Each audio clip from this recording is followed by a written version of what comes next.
Bienvenue dans le trio économique. Il faut commencer vite. Vincent est occupé. Sa job, c'est de lire des livres, mais évidemment, il est dans une position qui nous met de la pression parce qu'apparemment, c'est le seul de la gang qui a une vraie job. Probablement le seul qui est payé à rien faire ici, mais bon, en tout cas, peu importe. Fait que, on va se dépêcher, on va commencer fort. Vincent m'a envoyé. J'aime les soupirs après ça.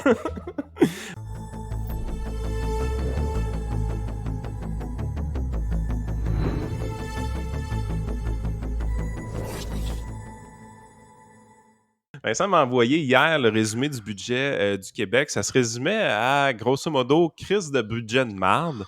Pas mal. Fait que il voulait en parler aujourd'hui. Fait qu'on va en parler. Je risque d'être plus généreux que lui aujourd'hui quand même. C'est assez impressionnant. Ça va être moi le généreux, puis Vincent le pas généreux dans l'histoire. Ouais. Ben Ça, commence c'est pas donc, qu'on- toi. Pourquoi tu l'aimes, le budget? Ben, Non, je dirais oubliez pas que je l'aime. Je dirais pas que je Ouais, l'aime. juste avant que vous vous déliriez, là, juste vous rappeler qu'on a 4 semaines de décalage avec YouTube, fait que ça n'aura plus rapport, là, le budget rendu là. Fait qu'il C'est faudra en vrai. parler de manière plus générale, genre ça serait quoi un budget qui a de l'allure? Mais son autre sujet sur l'inflation m'intéresse plus que le budget de toute façon. Fait que on va passer vite sur le budget. Mais je pense que c'est nos Patreon qui, eux autres, vont l'avoir en temps réel, qui vont bénéficier vraiment plus de la discussion. Puis ils veulent vraiment profiter du fait que Vincent va pouvoir avoir son intake là-dessus. Non, moi, je dirais pas que j'aime le budget. Parce que, tu sais, je suis d'accord avec toi sur bien des affaires. Là. Un budget avec des baisses d'impôts doit aussi avoir des baisses de dépenses. Là. Yep. Chose qu'on ne voit pas, évidemment. Mais en même temps, je suis conscient que le gouvernement vient de s'attacher les mains. Pour le futur, il y a un certain coût politique qu'il va avoir à remonter les impôts. Fait que, tu sais, je te dis, il n'y aura pas de coupure de dépenses, mais il risque d'avoir moins d'augmentation de dépenses dans le futur. C'est plus de même que je le vois. C'est pas sexy, mais tu sais, moi, j'ai pas le goût aujourd'hui de faire la file pour crisser une baffe au gouvernement après tout le monde. Là. Dans le sens que pour une fois qu'on a un peu de break, là, ça va pas exactement où est-ce qu'on veut que ça aille, mais au moins, la direction est correcte. T'sais. Check le prix politique que tu as. Ben, pas prix politique, il n'y a pas de prix politique, mais check le prix médiatique que tu as à payer pour des trucs finalement. Tu sais, tu demandais un buffet, tu as une banane. Là. Puis finalement, ben, Chris, tout le monde t'accuse de démolir l'État-providence, d'être le saccageur des services publics. Là, puis là, hey, moi, ce que j'aime, c'est la puissance de 1, quelques milliards. Là. Ça, là, c'est sur un an. Là. C'est que tu les écoutes parler, puis avec cet argent-là, là, on aurait pu faire des logements sociaux, réduire les temps d'attente. Là, tu es comme, hey, vous autres, là, c'est le Christ qui multiplie le vin et le pain pour tout le monde. Hein. Avec un montant dérisoire, finalement, tu aurais tellement pu faire de trucs. Moi, je trouve ça ahurissant. Oui, écoute, l'État est tellement bon à dépenser chaque dollar additionnel qu'il reçoit que il manquait juste le problème, c'était juste qu'il fallait qu'on se rende juste un extra quelques dollars de plus, puis là, Ouais. on rentre dans la zone, le sweet spot où l'État devient incroyablement efficace à dépenser Ouais. mieux. Dans l'argumentaire aussi. C'est juste c'est comme l'alcoolique qui dit juste le prochain verre, juste le prochain, là, juste le Ouais. prochain, là, juste un autre, là, Ouais, c'est au juste un casino. autre. Là. Oui, c'est au C'est casino, la tu sais, même je suis en chose. train de. Parce C'est à qu'eux, veille ils de aiment ça. payer. Eux, ils aiment ça payer. Eux, ils aiment ça, les analogies, là, l'économie casino, puis tout ça. Ah ouais. Ben, eux, ce qu'ils font, c'est carrément ça. Là. C'est là, je vais les avoir, les 3 cerises d'affilée. Encore un autre coup. Sylvie, donne-moi un autre vin que je le mette dans la machine. On va réussir à le recruter, le Top Gun, qui va sauver le système de santé. Avez-vous remarqué aussi la contradiction de. Hier, j'écoutais. Ben là, je prends cet exemple-là, mais ils ont tous dit à peu près la même affaire. Là. Hier, j'écoutais GND qui parlait, puis il disait. Lui, il disait, c'est vraiment irresponsable de financer des baisses d'impôts sur le dos des générations futures avec le fonds des générations, tout. Mais 3 secondes plus tard, il dit, on aurait dû prendre cet argent-là pour envoyer des chèques aux pauvres. Là, t'es comme, ben là, si tu es irresponsable ou pas de jouer dedans, là? Parce que tu peux pas me dire qu'il Ben non, fallait mettre l'argent dans le fonds des générations d'un côté, puis de l'autre bord, dire, ben, on aurait pu prendre cet argent-là pour faire des logements sociaux puis donner des chèques aux pauvres. Ça va, là? Un peu, là. Principe de non-contradiction. Tu peux pas dire une chose et son contraire en même temps. Ben oui, tu peux, t'es député. Ben écoute, Ouais, fair enough. première affaire, quand Yann il parle de l'idée, c'est que le gouvernement s'est attaché les mains. Ça, j'y crois pas. Parce que ça repose sur une théorie qui est l'équivalent de Starve the Beast. Donc, que si tu prives le gouvernement de revenus, puis comme augmenter les impôts, c'est coûteux, bien, éventuellement, il est forcé de réduire ses dépenses. C'est quelque chose que les conservateurs aux États-Unis tripaient vraiment beaucoup pendant longtemps. Mais quand on regarde empiriquement les baisses d'impôts, lorsqu'il y a une baisse d'impôts, c'est rarement suivi de baisse de dépenses. Donc, en fait, c'est souvent monté D'endettement. avec de l'endettement uniquement, moins de croissance économique. Donc, le Starve the Beast, là, ça n'a pas vraiment d'effet. Je pense que je cherche en même temps, tu sais, qu'on parle, mais écoute, tu as des économistes de gauche, tu as des économistes libertariens comme Bill Niskanen qui dit ça marche pas. Fait que, tu sais, si des libertariens et des économistes centre-gauche sont d'accord, c'est pas mal clair que ça marche pas, cette affaire-là. C'était un pipe dream, comme on dit en anglais. Donc, j'y crois pas qu'ils se sont attachés les mains. Tout ce que je pense qu'il va se passer, c'est qu'on va avoir plus d'endettement. Puis le Québec, si tu ajoutes la portion de la dette qu'on a du fédéral qui est assez élevée, on est dans la zone un peu dangereuse de... parce qu'il y a un gros débat, c'est de savoir si la dette publique, quand elle passe un certain seuil du PIB, est-ce que les coûts sur l'économie augmente. Pas juste tu sais, que ça augmente à chaque fois que tu en as un petit peu plus, mais quand tu arrives à un certain point critique, c'est encore plus par extra unité d'endettement. Puis on est pas mal proche de cette zone-là. Bon, il y a un débat si elle existe pour vrai. Il y a À des gens cause qui du disent que oui. Japon, qui vient un peu tout le temps fucker le chien dans cette histoire-là, là, qui a un ratio d'endettement super élevé, puis qu'on a de la misère à voir s'ils se sont handicapés vraiment avec ça au fil du temps. Là. Ouais. C'est un exemple, mais il y a aussi d'autres exemples comme la France que les gens utilisent en contre-exemple. Regarde, tu vois, la France a une grosse dette, sa croissance n'est pas absolument atroce. Ça, c'était jusqu'à il y a une couple d'années. Mais au final, tu compiles tout ça, non, ça ne se passera pas. Tout ce qui va se passer, je pense, c'est qu'on continue d'embarquer dans des cycles de mauvaises politiques publiques. Ceci dit, philosophiquement, j'aime bien les baisses d'impôts, mais il faut que ça vienne avec des baisses de dépenses. Puis le gouvernement, d'ailleurs, c'est pas tant attacher les mains que ça. Ils ont décidé de pitcher de l'argent sur des trucs qui ne fonctionnent déjà pas, comme la STM. Ils décident de mettre 400 millions d'avantages dans les transports en commun. La STM a un déficit gigantesque. En grande partie, a de la difficulté à financer ses services. Un, parce que depuis l'arrivée du métro à Montréal, les dépenses par kilomètre parcouru, ajustées pour l'inflation, augmentent plus vite que l'achalandage et les kilomètres parcourus. Donc, leur coût explose par unité de service. Ils ne sont pas capables. Chaque année, il faut que tu augmentes un peu les subventions parce que les frais que tu charges à la population ne sont pas suffisants. Les coûts continuent d'augmenter, puis tu compares avec des endroits où la production de transport en commun est laissée au privé, où la planification est laissée au privé. Ce n'est pas un partage pour toute l'industrie pareil. Dans ces industries où est-ce que c'est privé, il n'y a pas de tendance à la hausse sur les coûts par unité de service. Donc, il n'y a pas l'air d'avoir une bonne gestion à la STM, mais le gouvernement s'est dit, écoute, la tank à gaz est vide, mais il y a un gros trou dedans. Fait qu'on peut soit réparer la tank à gaz ou on peut mettre plus de gaz dedans et espérer que ça continue une couple de mille. Ben, ils ont décidé d'y aller avec la deuxième solution, qui est celle d'un imbécile attardé qui a décidé qu'il allait dépenser de l'argent sur quelque chose qui ne fonctionne Hey, pas, mais ça va continuer de marcher pendant quelques minutes. T'es absolument pas généreux Non, pas à aujourd'hui. matin. Ce budget-là m'a vraiment fait chier. C'est Ah non, comme le mais pire de tous sérieusement, les hey, mondes. attends un peu. Là. Le pire de tous les mondes. C'est pas le pire budget, Vincent. Là. Il y en a eu des Non, pires. pour Là. vrai, non, non, non, non, non, Non, il non. y en a eu des Écoute, pires. Là. à la limite, les budgets des péquistes avaient un once de cohérence quand Pauline Marois était là. Tu veux Même dire chose. celui où Attends Marceau un avait peu. oublié Là. 1 milliard? Là? Oui, oui, mais ils essayaient d'être cohérents. Ils disaient qu'ils allaient augmenter les impôts puis qu'ils allaient augmenter les dépenses. C'est pas un bon budget, mais au minimum, tu sais, es cohérent. Celui-là, il est comme, non, mais je vais comme couper les impôts, mais je vais aussi baisser les dépenses, mais je vais les augmenter aussi. C'est comme, Chris, t'es-tu... C'est le budget le plus schizophrène que j'ai jamais vu de l'histoire du Québec. C'est comme, on va tirer dans toutes les directions. On va aussi retarder de 5 ans la date d'arrivée au ratio d'endettement, de la dette nette qu'on voulait. Mais on ne veut pas augmenter la dette tant que ça. Qu'est-ce que tu essaies de faire, là? T'es-tu... Are you fucking high?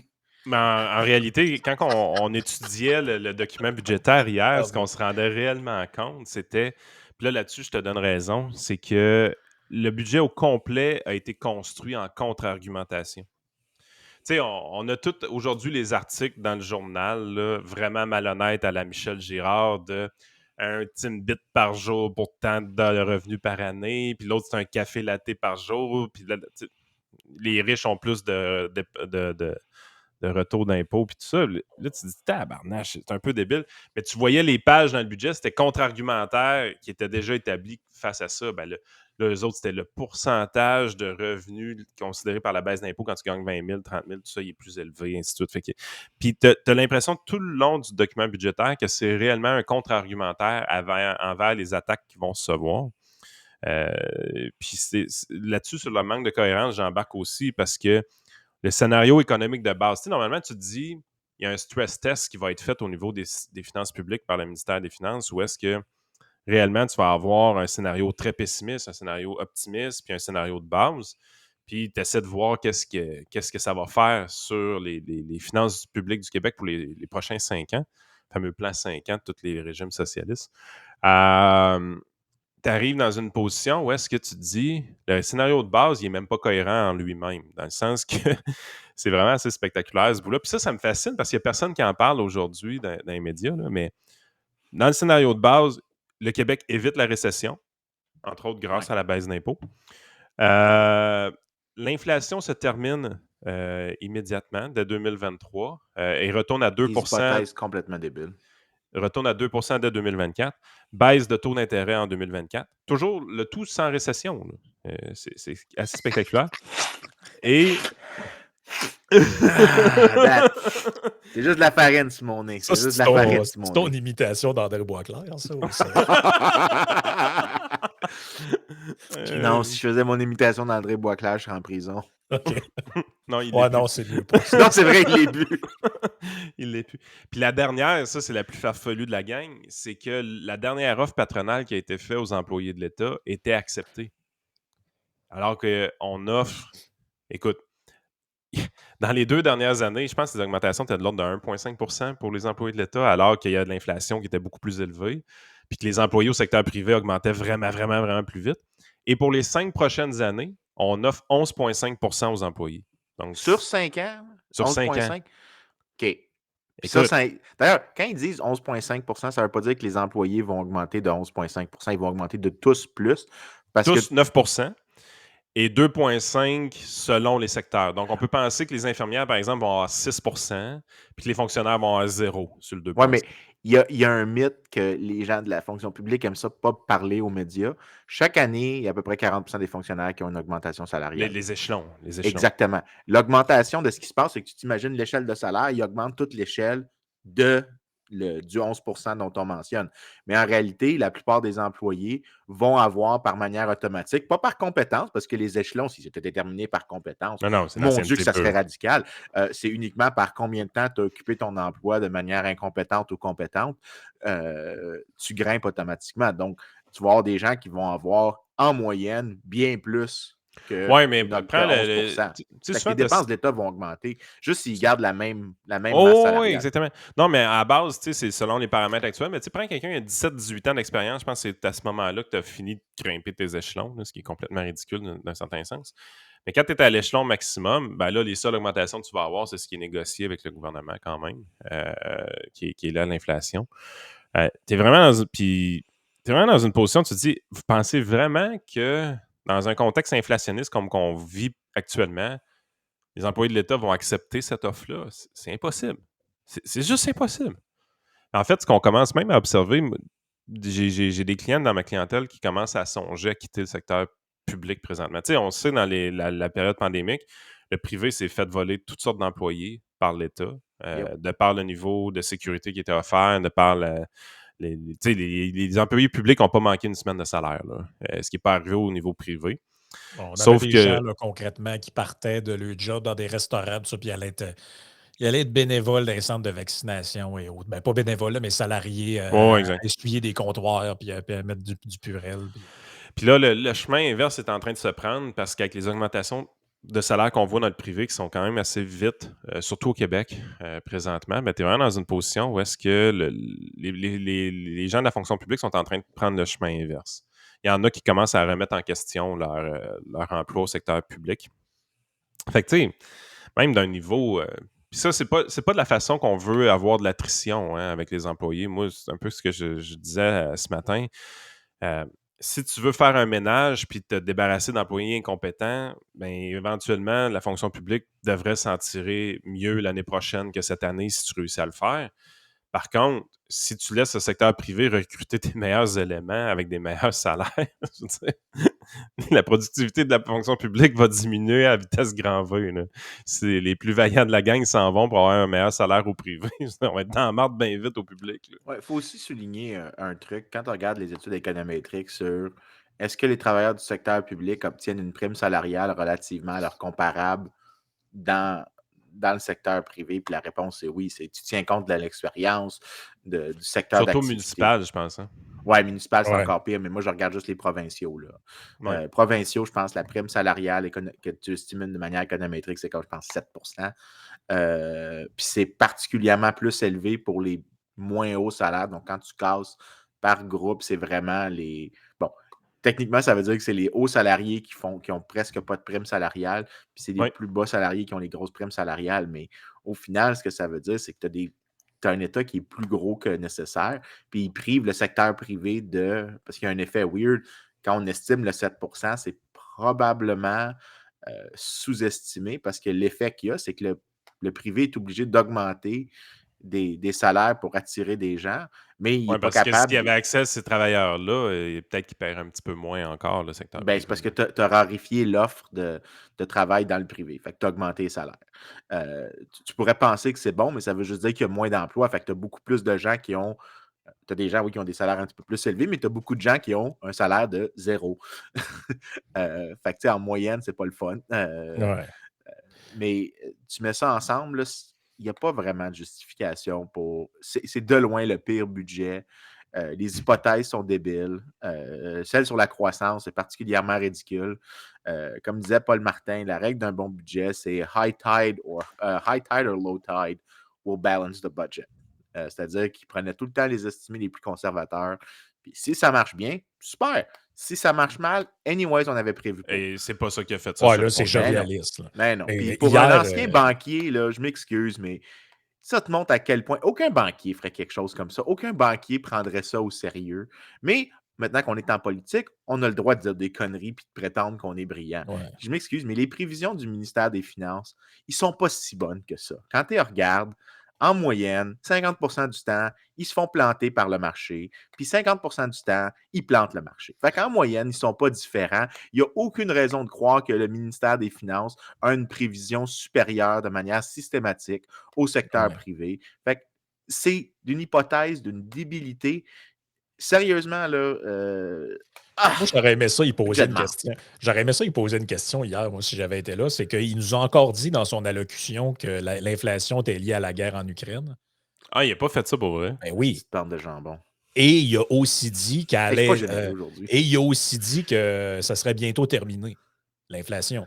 Donc, est-ce à dire qu'il y a des informations privilégiées, lui, sur la fin de la guerre? Parce que si oui, j'aimerais ça le savoir. On pourrait faire un podcast Ben, avec. Là. je comprends pourquoi il dit que l'inflation, c'est fini. C'est qu'à un moment donné, si les syndicats croient que l'inflation continue, je veux dire, le 11,5 sur 5 ans, ça marche Ouais, pas. moi, c'est ce que je te disais un matin. Je suis sûr que ce truc-là, c'est une affaire de wishful thinking pour shaper un narratif.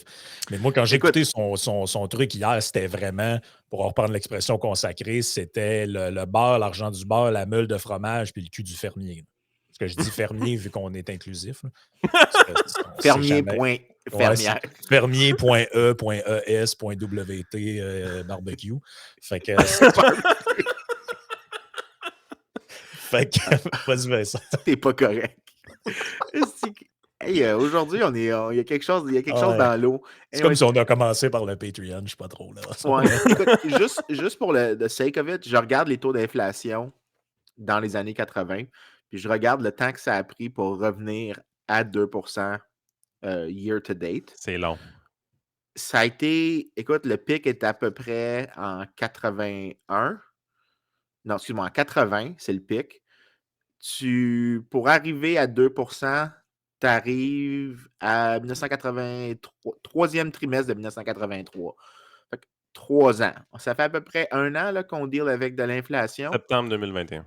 Puis, je veux juste dire ça de même, les augmentations des taux, la contraction de la masse monétaire à l'époque était nettement plus prononcée que celle d'aujourd'hui. C'était pas genre les petites contractions qu'on voit maintenant, c'était pas les petits ajustements. La Banque centrale, quand elle a pesé sur le frein en 1981, elle a pesé sur le frein en tabarnak. Aujourd'hui, on est comme, oh ben je vais faire du stop and go, hein, je vais comme gosser avec le frein un tout petit peu, je vais niaiser. Je te garantis que ça ne se termine pas dans les prochains 2 ans. La question, je l'ai posée directement à Éric Girard, fait que je trouve ça quand même le fun de ce côté-là parce que j'ai eu vraiment sa façon de penser. Lui, il nous a dit, il m'a regardé dans les yeux quand il l'a dit. L'année prochaine, pas l'année prochaine, la Banque du Canada, on a eu notre dernière hausse de taux. La prochaine annonce qui va avoir un impact va être une baisse de taux dans sa tête. Et de son propre aveu, les États-Unis vont vivre une hausse de taux de 0,25 et ça va être la dernière hausse de taux des États-Unis. Ça, c'est ce qu'ils pensent présentement. Là. Mais ça, c'est de l'information, entre guillemets, parce que lui, il est plugué sur des affaires que nous autres, on n'est pas, ou c'est juste qu'il a lu le dernier article du journal Les Affaires? Là? Non, c'est le wishful thinking parce que Yup. quand tu arrives, tu te dis, c'est justement le vrai enjeu qui était caché. C'est ça qui me fascine de voir qu'il n'y a personne dans les médias qui parle de ça. Mais le vrai enjeu, c'est la négociation avec le secteur public. Fait que moi, je pense qu'ils sont arrivés, ils ont dit à leurs économistes, écoutez, il faut absolument qu'on démontre que l'inflation, c'est fini dans le scénario de base économique. Puis pas juste qu'elle est finie, là, qu'on est revenu à 3%. Il faut qu'elle revienne en bas de 3%. Même, ils projettent 2024, c'est une inflation qui est à 2%, pour être capable de dire que les taux d'intérêt vont baisser aussi. C'est dans pas long, 2024. Là. À l'échelle temporelle c'est économique, 9 mois. Là. C'est pas long. Là. C'est 9 mois, même pas. On est rendu à 8 mois là, de 2024. Les prochaines années vont vraiment être atroces. Ben moi, je pense que le budget de l'année prochaine, ça va être une catastrophe. Dans le Yup. sens que ils se sont coupés ces revenus-là avec la baisse d'impôts, première des choses. Deuxième des choses, ils ont pigé dans le fonds de génération déjà. Il va falloir qu'ils retournent piger dans le fonds de génération probablement pour rebalancer le budget. Parce que la suspension de la loi de l'équilibre budgétaire a été enlevée. Là, tu te dis, hein, de quoi tu parles? Ben, c'est que Ouais, pendant la COVID, il avait enlevé ça pour pouvoir faire des déficits monstres. Là. tout gouvernement doit faire des budgets équilibrés sur le prochain 5 ans. Fait que si tu as un déficit, c'est correct. Si dans 5 ans, tu n'as plus de déficit. Ben là, ça, c'est une loi au Québec. Ben là, quand ils ont eu du trouble pendant la COVID, ils ont suspendu la loi.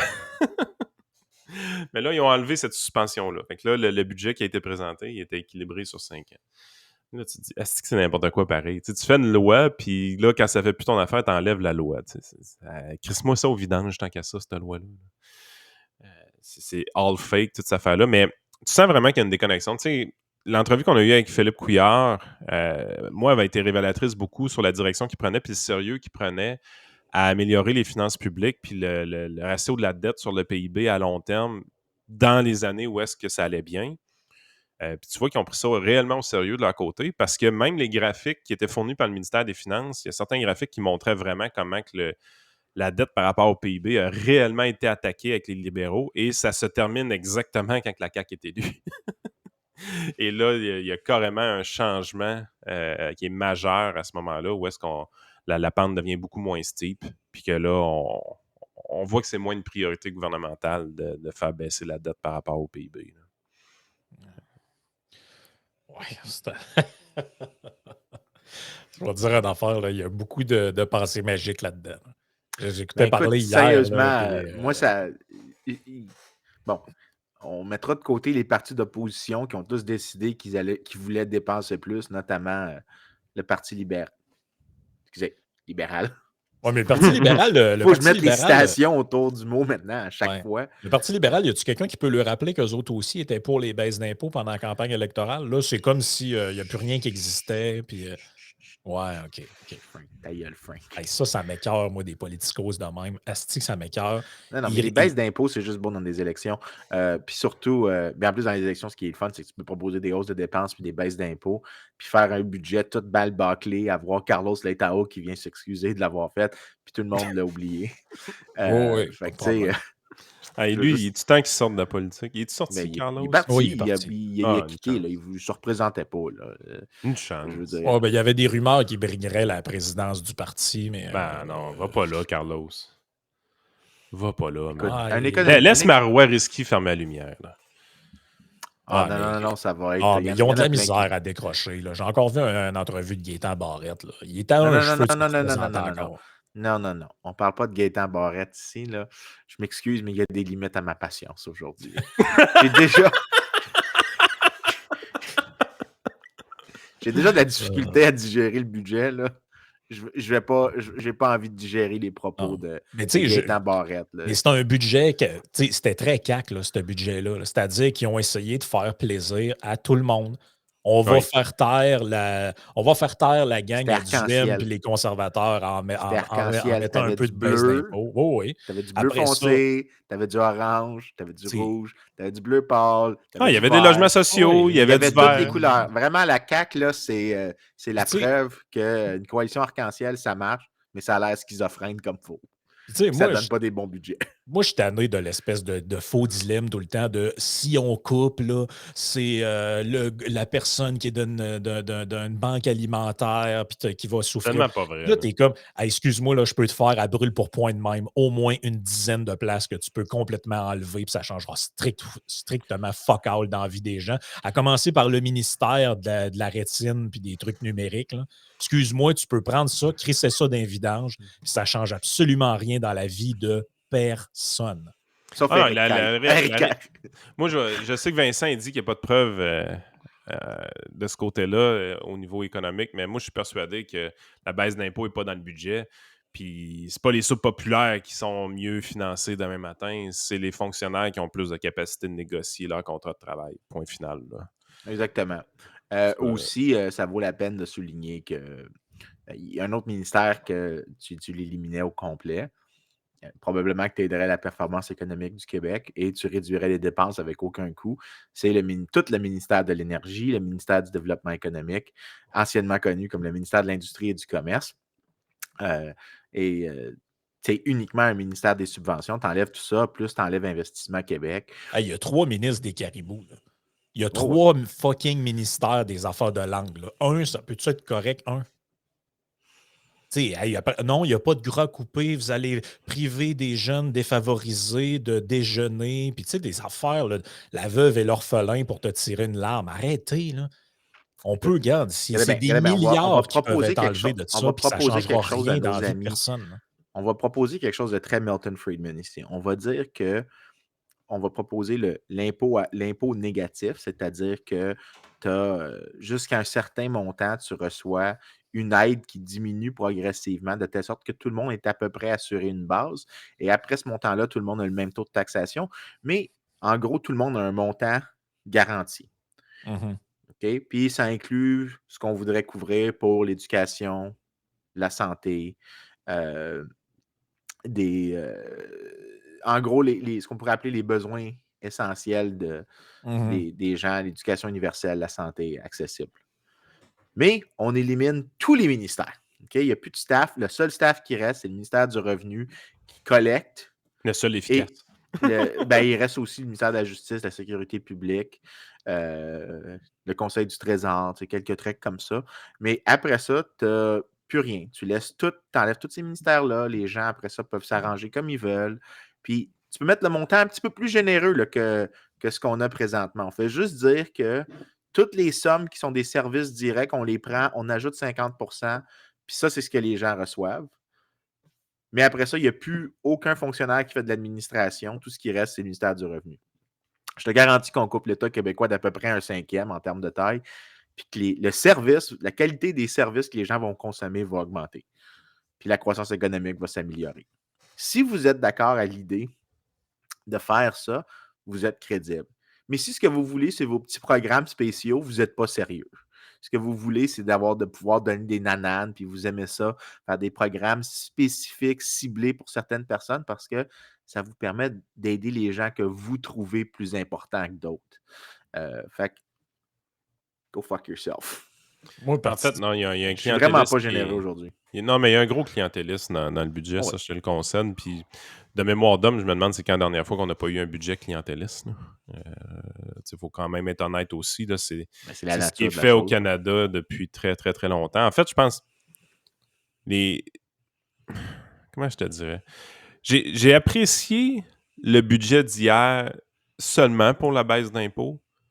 Honnêtement, là, je dois être honnête. Puis c'est pas que je suis là, hey, qu'est-ce que je vais faire avec mon 1600$ qu'on a, moi, puis ma femme. Puis tout ça, il n'y a rien de ça là-dedans. Là. Mais, tu sais, je sais que la population le voulait, puis la population l'a eu. Là, puis c'est de quoi qui est récurrent, tout ça. Fait que, tu sais, je vois toutes sortes de gens attaquer cette affaire-là aujourd'hui, puis je me dis, c'est donc bien malhonnête, votre affaire. Ouais, Parce moi, que ça, c'est le bout que j'embarque. Ben, tu sais, que je suis d'accord avec toi là-dessus, que juste pour le fait qu'il ait tenu tête aux petits crises de lobby qui tournent autour du gouvernement pour dire que non, c'est pas le temps, puis qu'avec ça, on aurait pu payer un bain au père de Peter Simon ou je sais pas trop quoi. Juste pour ça, je suis content, parce que maner ces gens. De Peters. Non, mais maner ces gens-là, s'ils peuvent-tu prendre leur trou, là? Moi, c'est. Je veux dire, qu'est-ce que pense le président de la CSN sur les baisses d'impôts? Je veux même pas le savoir. On le sait que la réponse était non hier, non aujourd'hui, non demain, puis non jusqu'à la fin des temps. Fait que, tu sais, moi, genre, c'est irrelevant. C'est. Tu sais, fait que les gens en voulaient, ça a été promis, les gens l'ont eu. Après, on peut dire tout ce qu'on a dit sur comment c'est fait, comment c'est pas cohérent avec le manque de dépenses, avec le manque de coupe dans les dépenses. Regarde, on peut décliner ça jusqu'à demain soir, puis je suis d'accord avec tout ce qu'on dit là-dessus. hey, Mais, mais faut mais que je ça aurait lise. été facile de chier dans le culotte et de ne pas le faire. Ouais. C'est tout ce que je dis. Je vais te lire le texte d'Emmanuel Latraverse parce que j'ai vraiment le goût de te Oh mettre de non, bonne humeur. non, Non, non, il non. faut que je le fasse, ça va être drôle. Ça va peut-être même Ah. finir sur TikTok tellement ça va être bon. Ah. La mesure sera populaire. Elle est certainement populiste, s'inscrivant dans l'ADN même du gouvernement de la CAQ. François Legault a toujours misé sur une réduction du fardeau fiscal des Québécois. Il poursuit sur sa lancée. Mais à quel prix? Car la baisse d'impôts demeure modeste. Elle ne changera pas substantiellement le budget d'une famille confrontée à la crise de l'inflation. Pour une personne seule gagnant moins de 40 000 $, c'est l'équivalent d'un café et de quelques Timbits par semaine. Un couple au revenu familial de 80 000 pourra s'acheter un pot de yogourt grec de plus par semaine. Sans surprise, ce sont les mieux nantis qui sont les grands gagnants. La baisse d'impôt du couple gagnant 200 000 $ lui permettra d'acheter un billet d'avion vers l'Europe.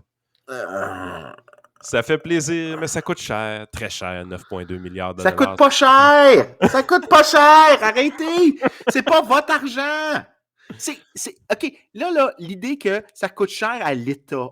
L'État, c'est pas nous, c'est pas vous. L'État, c'est un groupe de gens qui travaillent à l'intérieur d'une structure qui a un monopole et qui a la capacité d'imposer une certaine violence qui est légitimée par la société, c'est-à-dire que si tu ne respectes pas certaines règles, on va te violenter, on va te mettre en prison, on va t'imposer une pénalité et on va, si tu refuses de la payer, on va t'imposer d'autres Arrête pénalités. d'expliquer des affaires, continue à chialer.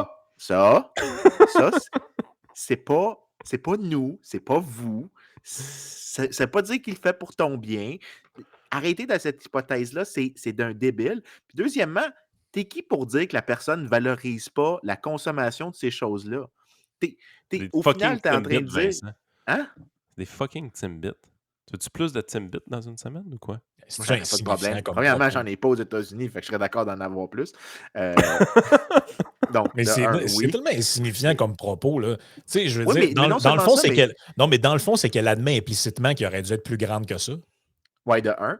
Moi, Mais c'est aussi. ça que j'aime dans le propos, là, c'est que ah ouais, mais ça ne change pas grand-chose. OK, merci. Donc, tu es d'accord qu'il faudrait que le fardeau fiscal baisse encore plus. Non, c'est pas ça que j'ai dit. Yes, that's what you said. Well, that's what's implied. Mais il y a aussi un autre truc. Encore une fois, il va falloir le répéter. Au Québec, ceux qui payent de l'impôt, ce sont les gens riches. Fait que quand tu entends des niaiseries comme 70% des bénéfices des baisses d'impôts vont aller aux gens de 70 000 $ et plus. No shit! C'est aussi eux qui payent 70% des impôts.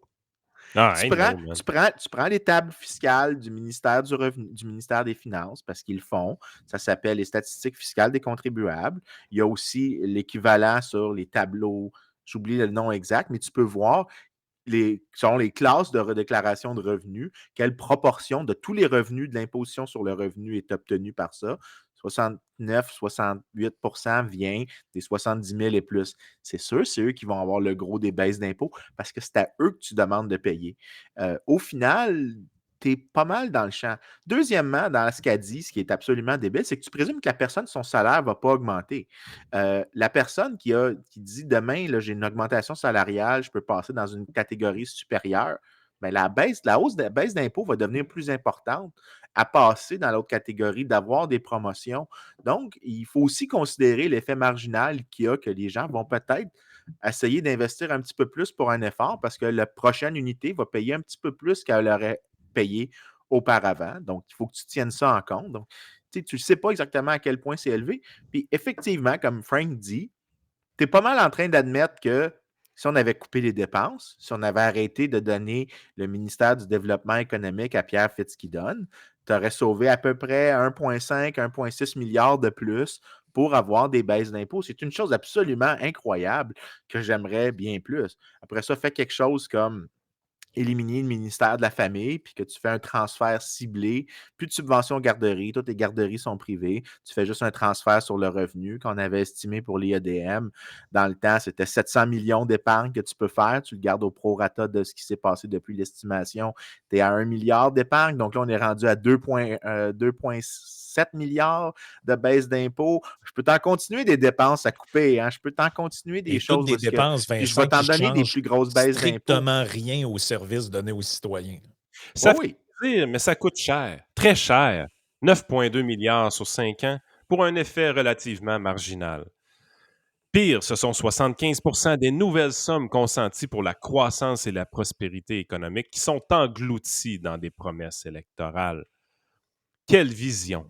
À l'ère de la course mondiale pour les technologies vertes face au défi monumental de la transition énergétique, le Oh. gouvernement Legault aura ainsi préféré jouer au Père Noël plutôt que de saisir l'occasion d'élaborer une vision économique pour l'avenir. Aux États-Unis, l'administration Biden a bouleversé tout l'équilibre mondial avec des investissements pharaoniques dans les technologies vertes, les sciences et l'innovation. Oui, mais OK, encore une fois, c'est-tu que c'est des niaiseries? C'est comme si on jugeait les choses en fonction de la quantité de trucs que tu mets dedans. OK, j'ai dépensé 700 milliards en éducation. On va exagérer le chiffre, là. J'ai dépensé 700 milliards en éducation. Regarde à quel point l'éducation est bonne. Non, tu m'as juste dit combien tu as dépensé. Je peux dépenser 700 milliards pour un taudis à Kimbuktu. Ça ne veut pas dire que c'était une bonne dépense. Ça ne veut pas dire que j'ai bien dépensé 700 milliards.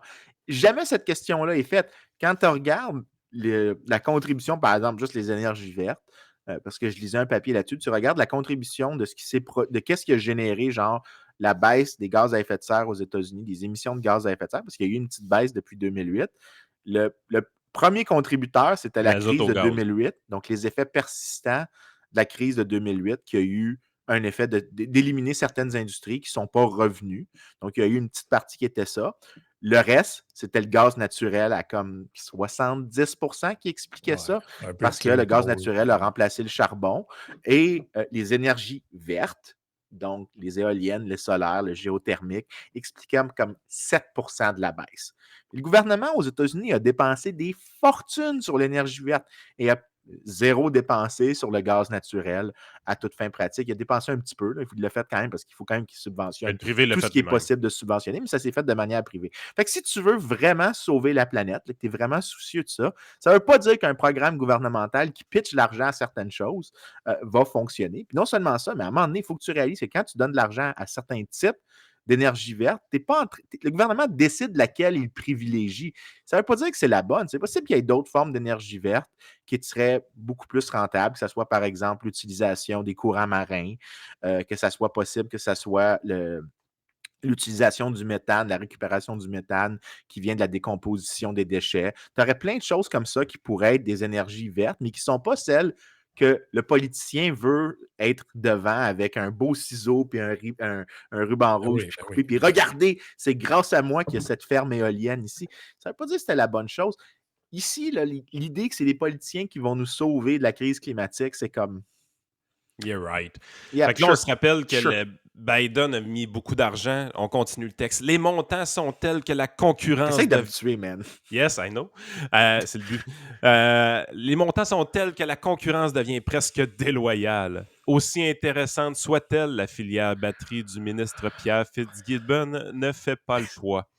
Certes, le budget Girard investit 888 millions sur 5 ans dans l'espoir d'attirer 100 projets d'investissement majeurs. Il poursuit le développement de zones d'innovation. Il plaidera certainement qu'il ajoute 1,4 milliard dans son plan pour une économie verte via les profits de la bourse du carbone. Mais il faudra attendre les détails du ministère de l'Environnement pour en saisir la portée économique. Passé versus avenir, santé, éducation, baisse d'impôts. Ce budget se veut une réponse classique au lendemain de la pandémie. Christian Dubé a les moyens de poursuivre son plan santé. Bernard Drinville mettra le cap sur la qualité du français et l'aide aux élèves en difficulté. Mais ce budget n'est pas une réponse aux défis de l'avenir. L'économie des prochaines décennies carburera à l'intelligence artificielle, à l'informatique quantique. Les biotechnologies, les technologies propres, les minéraux critiques seront le moteur des emplois payants auxquels rêve François Legault. Or, il n'offre pas une feuille de route précise et ambitieuse pour y arriver. Morale de l'histoire, ce budget s'inscrit dans la continuité du gouvernement de la CAQ, responsable, pondéré, généreux. Mais il n'est pas audacieux. Le ministre Éric Girard doit le savoir. Il se contente d'une croissance économique en deçà de 2 pour les 5 prochaines années. On est loin de l'électrochoc qui permettrait au Québec de devenir un leader dans l'économie de demain. Ouais, c'est rien que des buzzwords, là, cette affaire-là. Hey, C'est l'informatique que ça, quantique, là. C'est quoi le rapport de ça? Qu'est-ce que ça vient foutre là-dedans? C'est quoi qu'elle voulait, là? Que le gouvernement mette 8 milliards pour développer... Qu'est-ce qu'ils racontent? Mais qu'est-ce qu'ils racontent, ces gens-là? En fait, probablement que le gouvernement aime utiliser ces mots-là parce que les gens ne savent pas exactement c'est quoi. Puis là, ça a l'air fancy. C'était quoi celui d'Hydro-Québec, le moteur roux? Qu'on parle encore depuis les années 90, qu'il y a encore des gens qui parlent. On en avait parlé dans un autre épisode. Ouais. 90% des gens, probablement, ne comprenaient même pas la physique de la chose. Mais ça avait l'air cute parce que c'était le moteur roux. Il y avait quelque chose de mystique qui était appelé. C'est vraiment... Il y a un aspect de sorcellerie à la politique. On espère que ça va tellement étrange à la personne que... il y a comme un effet de magie. On est fasciné par ça. Ça faisait longtemps que tu n'avais pas lu un texte d'Emmanuel Latraverse au complet, hein, mon Vincent? Non, mais il y a une raison pourquoi je... Rappelle-toi que magique et religieux. Je me garde pas avec ces choses-là. Là. C'est ça. Quand un journaliste me demande c'est quoi le journal que je lis, ça inclut pas le Journal de Montréal, ça inclut Journal of Economic History, Bon, check fait son prétentieux. Non, mais tu apprends plus dans des revues puis des journaux scientifiques, dans des podcasts que tu apprends en lisant un texte de Chantal Hébert ou de Michel Chéauger ou de Emmanuel Latraverse. Tu apprends beaucoup plus en lisant des choses qui ont de la substance que quelqu'un qui est littéralement payé à répéter des buzzwords que je pense pas qu'elle a compris ou analysé à aucun moment. En fait, c'est ce qui est le fun avec ces gens-là, c'est qu'ils te sauvent beaucoup de temps parce que tu as juste besoin de lire des textes parce qu'ils ont tous dit la même chose. Fair enough. Fait que c'est au moins, moi, ils me sauvent du temps. Fait que je les remercie de tout répéter les mêmes niaiseries. Comme ça, j'ai pas besoin de lire tout le monde. Parce que si j'ai lu Michel Chéauger, je sais ce qu'Emmanuel Latraverse a dit, je sais ce qu'un autre a dit, je sais ce qu'ils ont tous dit. C'est toute la même affaire, c'est que les baisses d'impôts, c'est pas bon, puis qu'on aurait dû pitcher ça dans la santé, puis enfin, on aurait eu des bonnes infirmières bien payées. Bref, on aurait eu un Top Gun, man. Des conneries, c'est des conneries. Là. Si vous n'avez pas compris, c'est des fucking conneries, cette affaire-là, de prendre 1,7 milliard et le système de santé va être meilleur. Je veux dire, ils ont pompé des milliards depuis la pandémie dedans. Il n'a jamais été aussi mal. Il faut arrêter de penser que c'est en garochant de l'argent là-dessus, throw money at the problem, qu'on va régler quelque chose. Je veux dire, c'est la manette une autre fois, Frank. Peut-être qu'on va l'avoir, nos 3 cerises.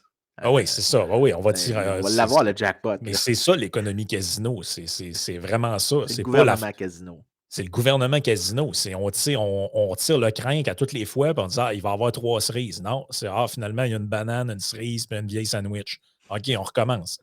Non, mais c'est carrément de la. Puis l'autre affaire, les partis d'opposition, c'est tellement insignifiant ce que ces gens-là racontent, Chris, que tu as le goût de virer Kakis. C'est pas peu dire. Wow. Écoute, Ah non, mais écoute, j'écoutais Non, mais là, faut que tu imites Pierre Fitzgibbon, parce que j'imagine Frank être l'attaché de presse de Pierre. Là. Ah non, Pierre, je ne l'ai pas vu réagir encore, mais c'est sûr que s'il le fait, je vais écouter ça attentivement. Mais j'écoutais Pat Patrouille puis GND. Et les deux se font demander par les. Hey, c'est pas des jokes que je vais vous compter là. Les deux se font demander par les journalistes qu'est-ce que vous attendez. C'est quoi vos attentes par rapport au budget qui va être dévoilé aujourd'hui? Et les deux répondent, le plus sérieusement du monde, nos attentes, c'est qu'il n'y ait pas d'argent pour un troisième lien à Québec dans le budget. Là, tu es là, puis tu te dis, mais c'est ça, vous autres, votre enjeu. Puis là, ils sont très sérieux, ils disent ça. Puis la phrase d'après, ils disent, ouais, mais ce gouvernement-là, il n'y a pas de vision d'avenir. Hey, votre vision d'avenir, vous autres, c'est vous opposer à la construction d'un fucking pont-tunnel. Ça va? What's going on, buddy? Y a-tu quelqu'un là-dedans? Ding, ding. Non, c'est does not compute. Hey, vu qu'il faut faire ça short aujourd'hui, il n'y aura probablement pas d'over. On voulait parler un peu de l'inflation, là, Vincent, parce que. Ouais, parce que, en fait, tu vois, regarde, juste pour dire, ça, c'est une des fois que c'est moi qui ai hijacké ce que Yann voulait faire. Yann voulait parler 5 minutes du budget, puis le reste du temps d'inflation. Puis tu vois, j'ai hijacké ça. On a fait plus que la moitié du temps sur le budget. Là, j'ai hijacké Yann. Je comprends comment ce qu'il se sent. C'est vraiment le fun d'hijacker une conversation. Mais il y avait un article encore hier. Non, c'est Là, pas dans narcissique, moi.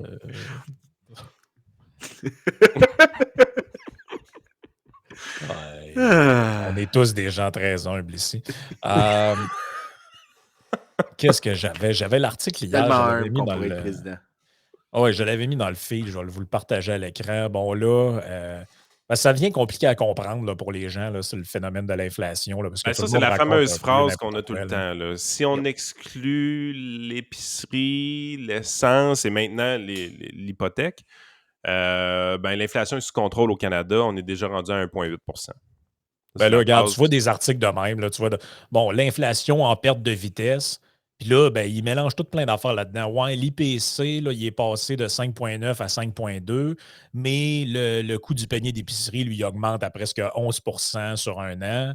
Puis là, ben, tu sais, un moment donné, si tu veux expliquer de manière claire, puis là, en plus, on te parle on te l'explique par mois. Fait que là, dans le texte, il y a le 0,4 % en février, 0,5 % en janvier. Tu sais, je me mets à la place de quelqu'un qui n'a pas nécessairement de formation là-dedans ou qui s'intéresse comme à la question de manière personnelle, dans le sens qu'il veut savoir quand est-ce que ça va arrêter de m'augmenter tout le temps les prix à chaque fois qu'il achète de quoi. Là.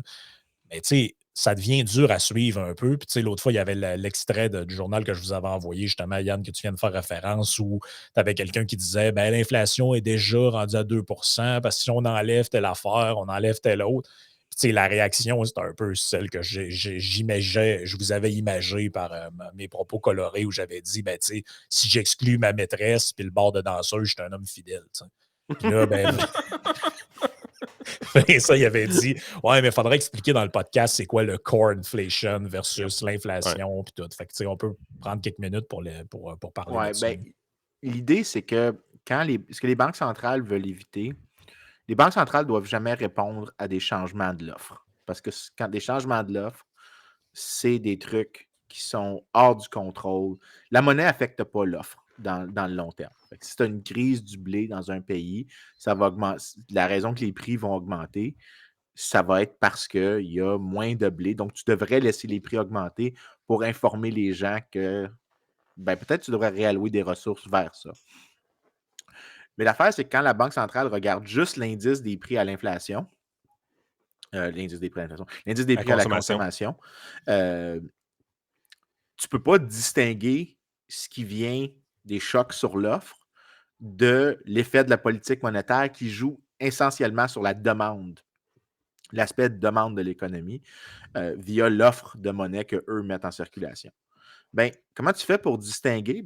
Core versus headline, ou entre l'IPC et l'indice d'inflation de base, le core, c'est parce que celui qui est core n'a pas deux composantes qui sont très volatiles, l'essence et la nourriture, qui ont beaucoup de chocs d'offres qui sont généralement très transitoires. Et comme c'est des grosses parties de nos budgets, dans l'indice des prix à l'inflation, la volatilité qui vient de l'offre sur ces produits-là nous donne l'impression que peut-être il y a de l'inflation pendant une courte période de temps, mais c'est transitoire, mais ce n'est pas un truc qui est lié à la demande. Donc, les banques centrales utilisent les deux simultanément dans l'espoir. Je ne pense pas qu'ils réussissent très bien nécessairement, mais l'objectif théorique, c'est que tu peux distinguer un choc sur la demande d'un choc sur l'offre. Et donc, c'est quoi ta bonne réponse à faire? C'est pour ça qu'il y a une distinction entre les deux. Maintenant, ça ne veut pas dire que le core inflation, parce qu'il y a une possibilité que tu aies des chocs positifs sur l'offre. Donc, tu as eu une super bonne saison en quelque part qu'on ne s'attendait pas. On a découvert des gisements qu'on ne connaissait pas. Donc, il y a des augmentations de l'offre qui sont transitoires pour un court moment.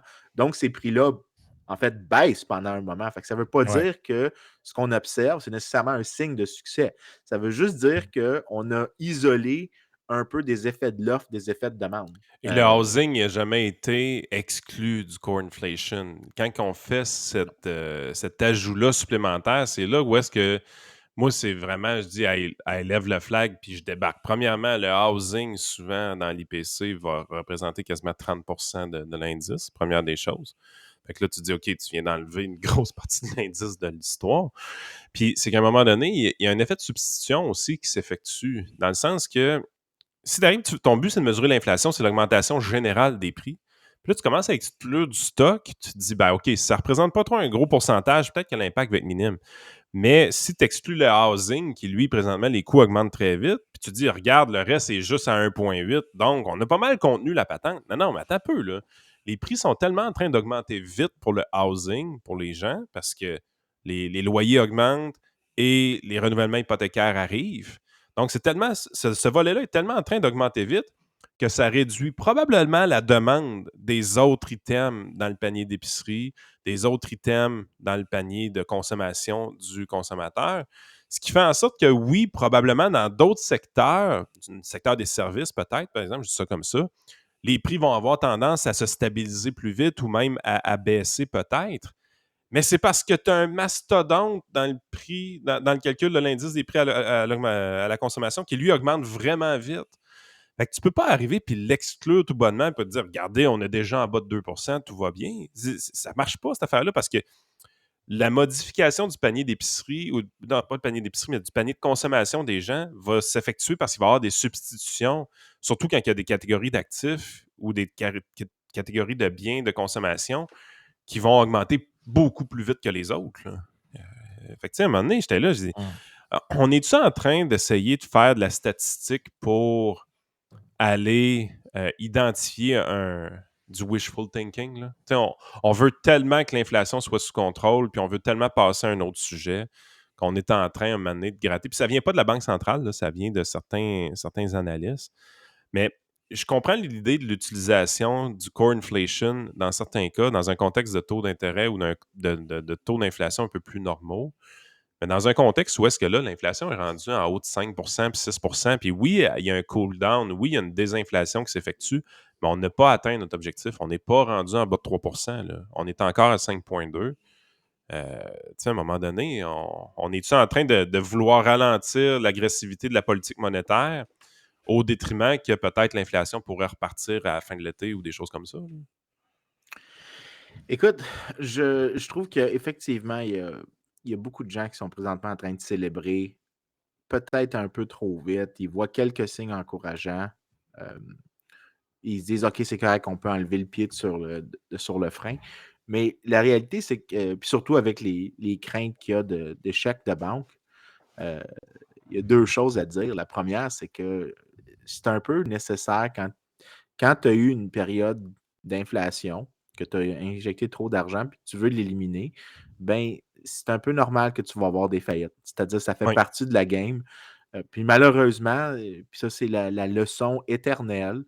Ça n'existe pas, les soft landings. C'est que si tu pars sur une brosse, tu vas avoir Mal un à la lendemain tête. de veille. C'est pas, tu peux pas. Malheureusement, il n'y a pas de solution magique. L'idée que Ouais. les économistes peuvent être des ingénieurs sociaux qui savent exactement comment faire ça, c'est généralement assez limité. Ils ne sont pas capables de le faire, en fait. Donc, Ça ne veut pas dire qu'il n'y a pas un rôle pour les banques centrales minimal, mais On voudrait tous consommer exactement la bonne quantité d'alcool pour avoir juste assez de plaisir puis pas mal à la tête le lendemain. Mais on n'en est pas capable. Soit qu'on ne boit pas assez puis finalement on reste sobre toute la veillée, ou qu'on boit trop puis qu'on a viré à la brosse puis on est poqué. Mais c'est rare que vous allez trouver quelqu'un qui dit hey, j'ai bu là exactement ce qu'il fallait que je boive pour être juste dans la bonne zone de plaisir sans effet négatif. Ouais, puis le Ça lendemain, j'avais arrive, pas mal à la tête, je me sentais pas bizarre. Puis, même ça arrive pas, à ça. midi, j'ai recommencé à boire, tout était correct. Ouais, Ça ça, arrive pas, ça. mais non, mais c'est ça. En gros, tu peux pas faire ça. Fait que c'est un peu normal que tu aies des contractions. L'autre chose aussi qu'il faudrait qu'il soit souligné, les faillites de banque, ça dépend vraiment du cadre institutionnel qui existe. On oublie que, par exemple, aux C'est États-Unis, fréquent aux États-Unis des faillites de banque, là. ben c'est ça, parce que les États-Unis ont des lois vraiment stupides sur les banques. Tu sais, on dit les banques canadiennes sont super réglementées. Sur certains domaines, oui, mais en moyenne, c'est probablement les banques les moins réglementées dans le monde. Parce que, par exemple, dans la Grande Dépression, une des règles qui a causé aux États-Unis, je pense, en fait, les historiens économiques commencent à être pas mal d'accord que c'était plus important qu'on avait apprécié. Tu avais une règle qui était que tu ne pouvais pas faire du branch banking. Si tu étais une banque en Iowa, tu pouvais juste avoir des succursales en Iowa, mais tu ne pouvais pas ouvrir dans d'autres États. Tu peux imaginer qu'est-ce qui se passe. Tu as des banques qui sont hyper régionales, qui ont des petites bases de capital. Tu as un choc qui se produit. En Ben après Iowa. ça, ben c'est ça. Après ça, ton capital commence à se contracter, les banques doivent faire faillite. Mais là, la banque qui fait faillite dans l'État de l'Iowa, ben, peut-être que certaines de ses actions sont des actifs d'une autre banque. Fait que là, une autre banque, juste à cause d'un choc régional, se retrouve à voir la valeur de ses actifs diminuer. La Donc, SVB, c'est spectaculaire. C'est pas juste régional, c'est en plus quasiment juste dans un secteur économique. Tu sais, c'est ben c'est encore ça. plus spectaculaire qu'une banque régionale d'un certain sens. Là, je n'ai pas étudié les lois bancaires depuis la Grande Dépression. Je suis beaucoup plus familier avec le passé qu'avec le présent. Mais tu as Dodd-Frank, encore ça ne des tentait pas de rentrer dans les détails. Non, non, ça me faisait peur à regarder. Mais tu as encore des restrictions, tu as des divisions entre les types d'activités bancaires qui existent aux États-Unis, entre les types d'offres de crédit que tu peux faire. Donc, ce que tu as, c'est que tu as un marché que tu as des segments et ils sont tous individuellement fragiles. Au Canada, des banques peuvent faire pas mal ce qu'elles veulent puis Ils sont avoir pas diversifiés. mal, sont diversifiées. C'est pour ça que quand tu regardes dans l'histoire économique du Canada, des faillites de banques, tu en as une. Il y en Tu a as une une. histoire.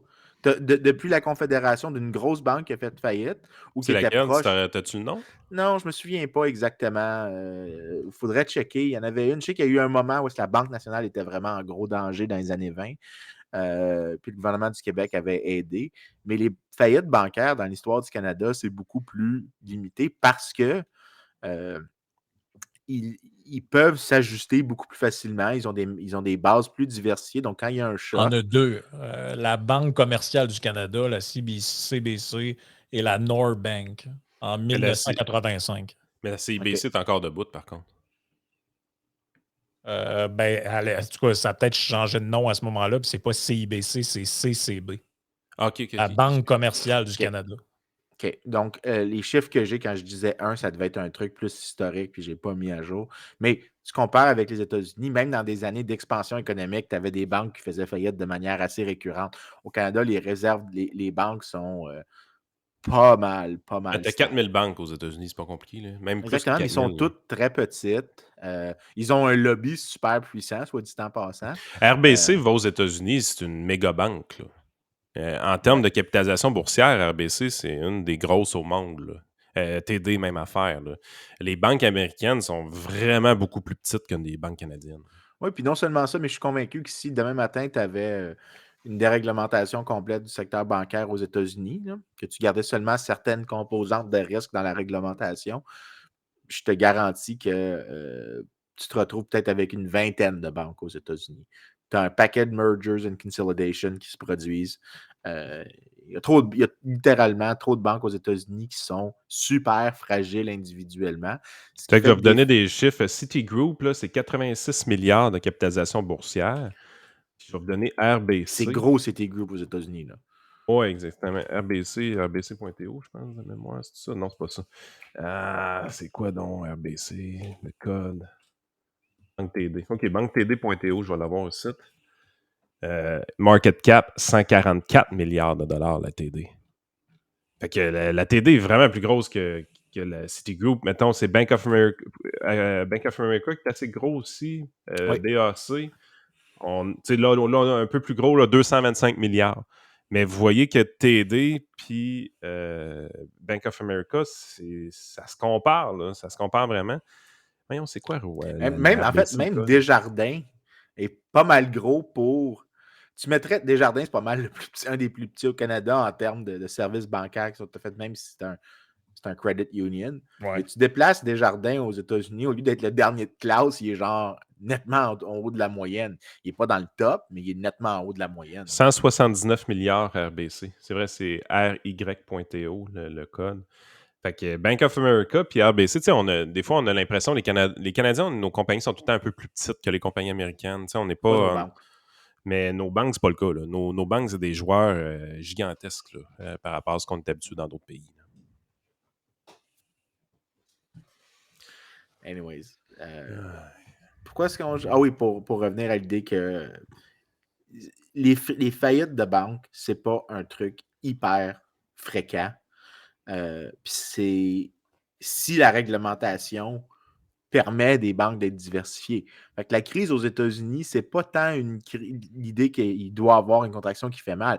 La contraction va faire plus mal parce que les institutions, les lois bancaires aux États-Unis, la réglementation est trop sévère. Donc, tu fais en sorte, pour des raisons réelles, donc quand on dit reals en économique, c'est genre pas des trucs financiers, pour des raisons réglementaires, tu es en train de rendre la récession qui est inévitable encore plus pénible. Fait que l'État a causé le problème en donnant de l'alcool à un alcoolique. Puis après ça, quand c'est le temps de passer au lendemain de veille, il s'assure que tu peux pas manger ta poutine le matin, tu ne peux pas manger un œuf et bacon. Fait que ton lendemain de veille, il te fait encore plus mal. Puis ils te redonnent une bouteille de bière souvent. Oui, ben après ça, quand tu es prêt à repartir, là, il était là. C'est une bière. Fair enough. Hein? C'est carrément ça. Mais fait que toutes ces affaires-là de core inflation, t'es pas mal d'accord que ça a son utilité, mais présentement, dans le débat, c'est un peu futile. On n'est pas là. Dans les médias, ils ne comprennent pas. Écoute, journaliste moyen ne sait pas exactement de quoi est-ce qu'il parle quand il en parle. Puis tu le vois dans cet article-là. Il pense que ça veut dire ça, mais ça ne veut pas nécessairement dire ça. Puis si tu demandais à un économiste de parler de ça, il ne dirait pas ce que la personne a écrit. Même si c'est un économiste super à gauche ou à la limite un décroissantiste, il ne dirait pas la même chose qu'elle a dit. Ouais, mais c'est surtout comme année, là, tu sais, comment je pourrais dire ça? Des fois, il y a des informations qui sont peut-être vraies d'un point de vue théorique, mais dans certaines circonstances, peut-être mieux de ne pas les utiliser parce que la pédagogie pour essayer de les faire comprendre n'est pas là. Tu sais, quand tu dis à des gens qui vont à l'épicerie et sont comme, hey, ça me semble que ça me coûte le double de ce que ça me coûtait l'année passée, puis tu t'en vas lui dire, ah là, ben, de toute façon, là, l'inflation est déjà en bas de 2 là, si on enlève. Tu sais, c'était évident que tu allais mettre le feu derrière des gens en utilisant ça. Il n'y a pas de pédagogie, c'est juste une information garochée de même qui n'est pas pertinente dans l'information. Là, tu sais. En tout cas, pour conclure le podcast, les amis, je vous souhaite tous que le scénario économique du ministère des Finances va être le bon. Parce qu'en bout de ligne, on est obligé de dire que c'est réellement souhaitable. Pas de récession en 2023, fin de l'inflation en 2023, baisse de taux d'intérêt en 2024. Regardez. Ouais. Une belle grosse brosse, pas de mal de tête. Ouais, moi aussi, je rêve du paradis. puis de mon île dans les Caraïbes. Oui, c'est ça. Ouais, exact. Bon, ben merci tout le monde d'avoir été là aujourd'hui. Il n'y a pas de, comme vous le comprenez, il n'y a pas de partie Patreon parce que c'est un podcast enregistré à une heure inhabituelle. Puis c'était ça où il n'y en avait pas. Fait que, exact. On pensait que c'était quand même mieux d'en faire, mais de toute façon, les Patreons l'ont plus rapidement que les autres. Fait que ça reste avantageux pour vous autres. Quand même, la journée qu'on parle du budget, le fait que ce soit plus rapide que les autres, je pense que les gens qui vont l'écouter dans 4 semaines de manière gratuite vont dire ouais, je commencerait peut-être à être temps que je paye pour le podcast du trio économique. J'ai été un peu pas généreux aujourd'hui. Parfait. Yes. Ciao tout le monde. Salut.